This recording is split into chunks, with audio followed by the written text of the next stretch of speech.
Here we are at the end of 2024 and the beginning of 2025, and we still face the same problems that people have been talking about since I was a child. Since I was a kid, my parents, grandparents, friends, and even my coworkers have always had the same goal of saving money. But yet it seems like our bank accounts do not move. As an adult in his 30s now, I can't wait to be financially free. But with the rise of things like Amazon, Temu, I believe it makes it harder for us to stay focused on that goal. Then, you add things like Christmas, birthdays, social gatherings, kids, bills, and then splurging, and you find yourself back at square one, as if nothing's changed. Which leads me to the first point that I want to make.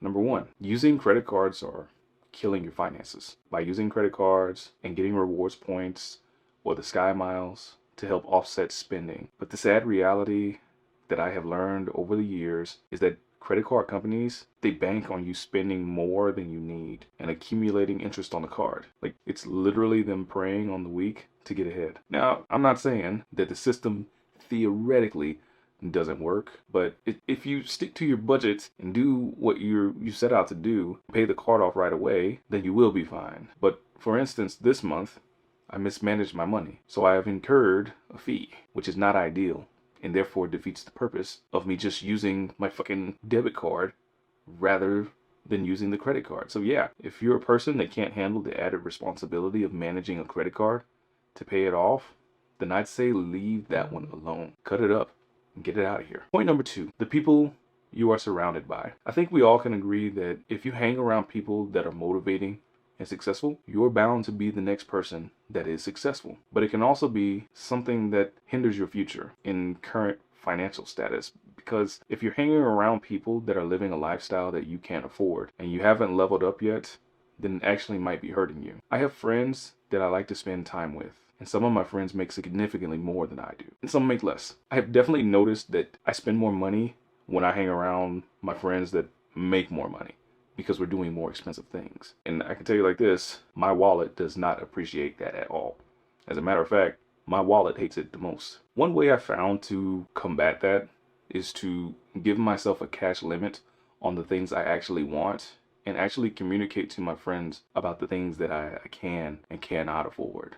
And it tends to bring that sort of gap. It brings it down to where I don't come off as, oh, dude, you don't want to have fun, but more so that it creates transparency.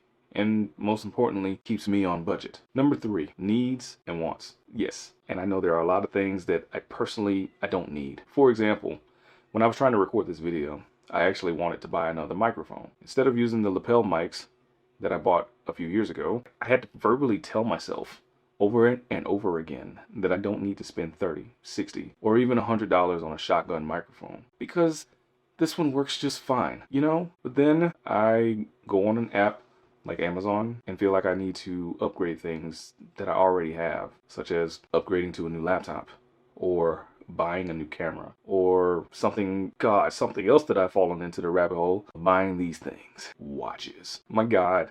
I started looking into Rolexes because one of my coworkers and we started talking about Rolexes and other affordable watches, and he has a bunch of them, and I've got hooked on a thing saying that maybe I want to buy a Grand Seiko.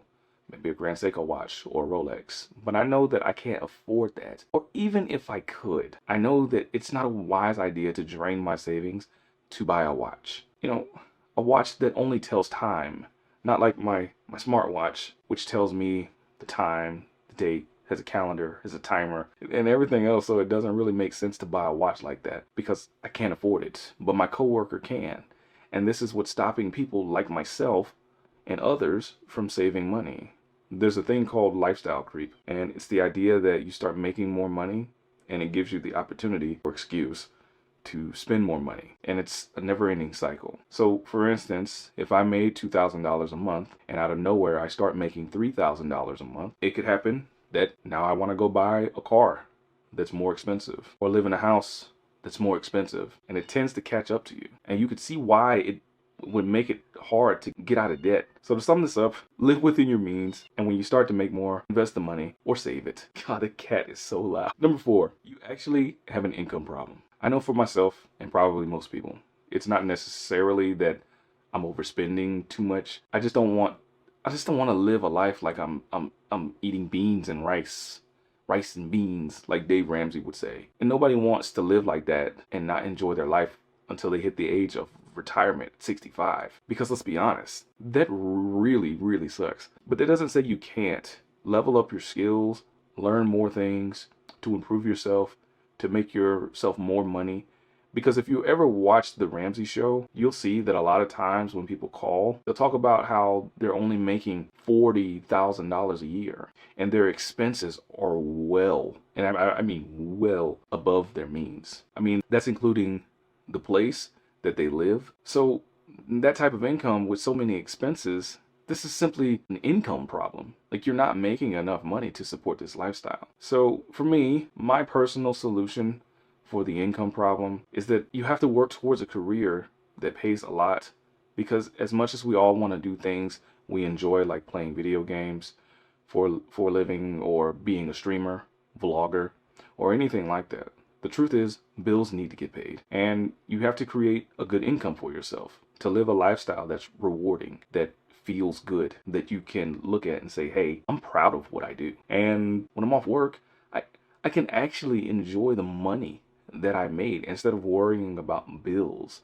and where your next paycheck is coming from, or even where your next meal is coming from. See, me, I grew up poor, so I can definitely resonate with what it feels like to not know where the next meal is coming from, or when the lights are going to be turned back on, and having to live in a place that's entirely too small for your size of a family. Just to let you know, it was a family of 6 in a 2-bedroom, 1-bathroom house. All in all, I would say that the most important thing here is to continue to work towards something that will provide a future that you are actually going to enjoy and make money. It doesn't make sense to go to college to get a degree in pottery when you could go to college and get a degree in IT, cybersecurity, or become a doctor, a lawyer, and any of these other skills that are in demand and pay good money. It doesn't take much work besides doing a quick Google search on high-paying jobs and then putting in effort to making these things happen. And that leads me to point number 5, the things that slip through the cracks. So for this final one, I know that a lot of people might realize this, but also might not realize that. It's literally looking into your bank account and seeing where your money is going. For the longest time, I've had subscriptions that I have forgotten about and I forgot to cancel. I also was spending money on things that I didn't need, and I didn't know that or realize that until I actually looked into my bank account and saw the transactions from here, transactions from there, transactions from everywhere. And it was the thing that stopped me from being able to also enjoy my life, because all of this money was just slipping out. What I did is I took some time to review the subscriptions I had active, and I canceled them. As simple as that. And boy, oh boy, did it start to add up. I had active subscriptions to Amazon Prime, Disney Plus, and some old applications, like an old one that I used when I was doing Amazon FBA. God, that's another story for another time. Let me know in the comments if you want to know about that. But so all in all, I would say just don't forget to check your bank account and understand what it is that's eating up your money, and cancel those subscriptions. Like I think I had a subscription to Adobe, and it just was like, yeah, here's $400, gone. And I was like, I don't even use it. You know what I mean? So anyway, that's my quick list that I just wanted to share with all of you.